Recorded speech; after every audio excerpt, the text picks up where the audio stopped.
अस्सलामुअलैकुम viewers, आलियाज़ garden में एक बार फिर आपको खुशामदीद कहती हूँ और उम्मीद करती हूँ कि आप सब बिल्कुल खैरियत से होंगे। जैसा कि आप देख रहे हैं, आज हम बात करने जा रहे हैं एन्जॉय पोथोस के बारे में। जितने भी गार्डनर्स मनी प्लांट को पसंद करते हैं, एन्जॉय पोथोस उन सब का पसंदीदा प्लांट है। इस प्लांट के खूबसूरत वेरीगेटेड लीफ बहुत ज़्यादा अट्रैक्टिव होते हैं। वाइट, ग्रीन, लाइट ग्रीन और डार्क ग्रीन, इन तमाम शेड्स के साथ इसके लीव्स खूबसूरत पेंटिंग्स की तरह सजे हुए होते हैं। हर पत्ते पर कभी कभार एक दूसरे से मिलती जुलती तो कभी कभार एक मुख्तलिफ पेंटिंग बनी होती है। बिल्कुल ऐसा लगता है जैसे हम एब्स्ट्रैक्ट आर्ट पेंटिंग्स की किसी एग्जीबिशन में आ गए हों और उन पेंटिंग्स को समझने की कोशिश कर रहे हों। मेरे इस प्लांट के गमले का ड्रेनेज होल ब्लॉक हो गया था। नतीजा ये निकला कि इसमें रूट रॉट हो गया और इसकी जड़ें गलना शुरू हो गईं। ये प्लांट कॉयर स्टिक के साथ लगा हुआ था और कॉयर स्टिक में इसकी बहुत सारी एरियल रूट्स डेवलप हो गई थीं। लिहाजा मैंने इसे कॉयर स्टिक से किस तरह अलहदा किया, दोबारा रिपॉट किया और अब ये बहुत अच्छी तरह सरवाइव कर गया है। आज के इस वीडियो में मैं तफसील के साथ में शेयर करूंगी कि मैंने अपने एन्जॉय पोथोस को किस तरह रेस्क्यू किया। सबसे पहले मैंने कॉयर स्टिक को काट कर प्लांट और उसकी एरियल रूट्स को एहतियात के साथ अलहदा कर लिया। एन्जॉय पोथोस की एरियल रूट्स को बचाने के लिए कॉयर को काटना बहुत ज़रूरी था। अब रही कॉयर स्टिक की बात, तो जहाँ से मैंने कॉयर को काटा था वहाँ पर नया कॉयर ऐड करके धागे की मदद से बांध दिया। ये वही थ्रेड है जो कि कॉयर स्टिक की तैयारी में इस्तेमाल किया जाता है और हार्डवेयर शॉप पर आसानी से मिल जाता है।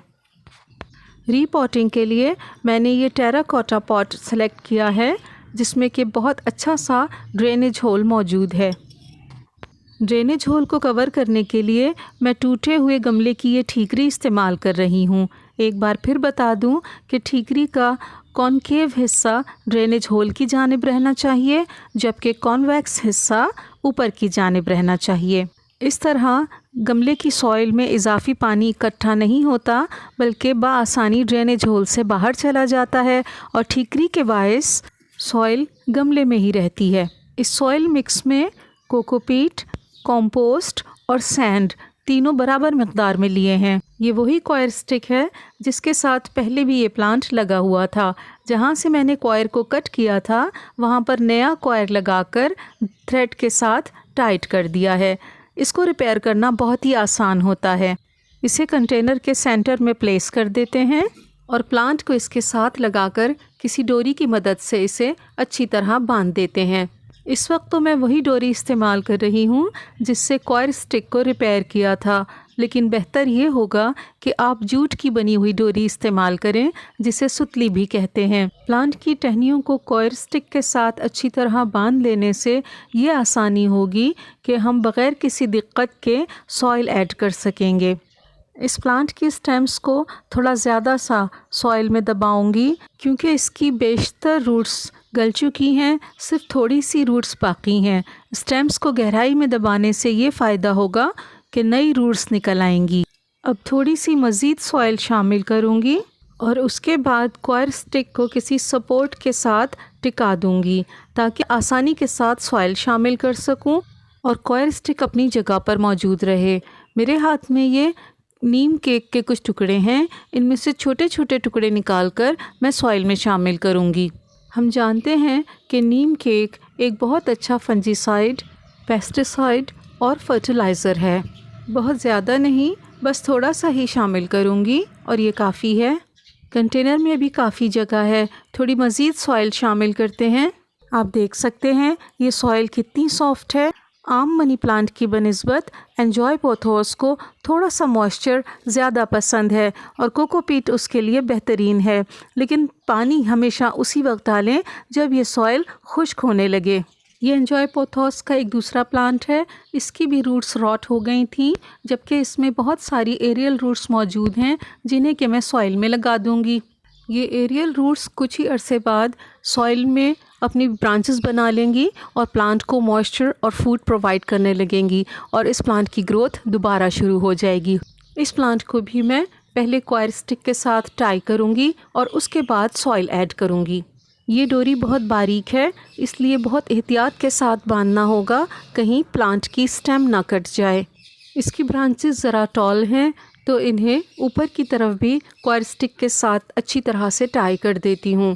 आप पूरी कोशिश कीजिएगा कि या तो कॉटन की और या फिर जूट की डोरी, जिसे हम सुतली भी कहते हैं, उसी से प्लांट को क्वायर स्टिक के साथ टाई करें।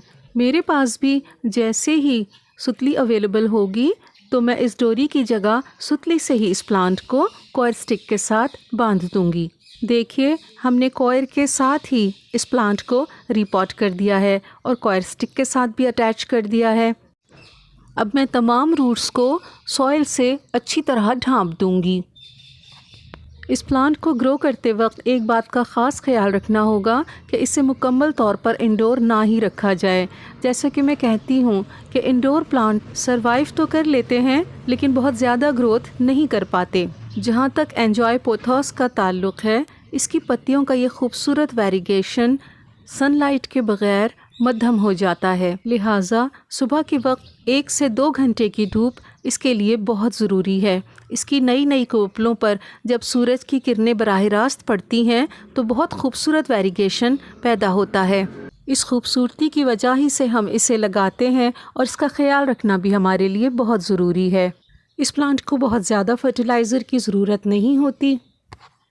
वर्मी कंपोस्ट या काउडंग कंपोस्ट के साथ इसे लगाया जाए तो काफ़ी अरसे तक ये बहुत अच्छी तरह ग्रोथ करती रहेगी।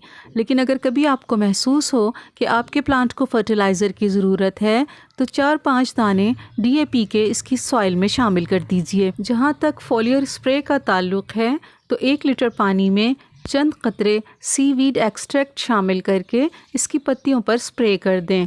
इसके अलावा बैलेंस्ड NPK 20-20-20 या 19-19-19 1/4 चाय का चम्मच 1 लीटर पानी में डिज़ोल्व करके पत्तों पर स्प्रे कर दें।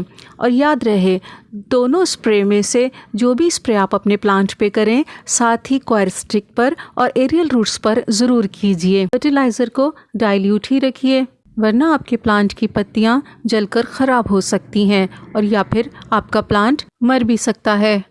अगर आपको मेरी वीडियो थोड़ी सी भी यूज़फुल लगे तो प्लीज़ इसे ज़रूर लाइक कीजिए। अगर चैनल पर नए हैं तो आलियाज़ गार्डन यूट्यूब चैनल को सब्सक्राइब कर लीजिए और बेल का बटन प्रेस कीजिए ताकि मेरे नए वीडियोस की नोटिफिकेशन आपको बाकायदगी के साथ मिलती रहें। वीडियो में एंड तक साथ रहने के लिए बहुत शुक्रिया।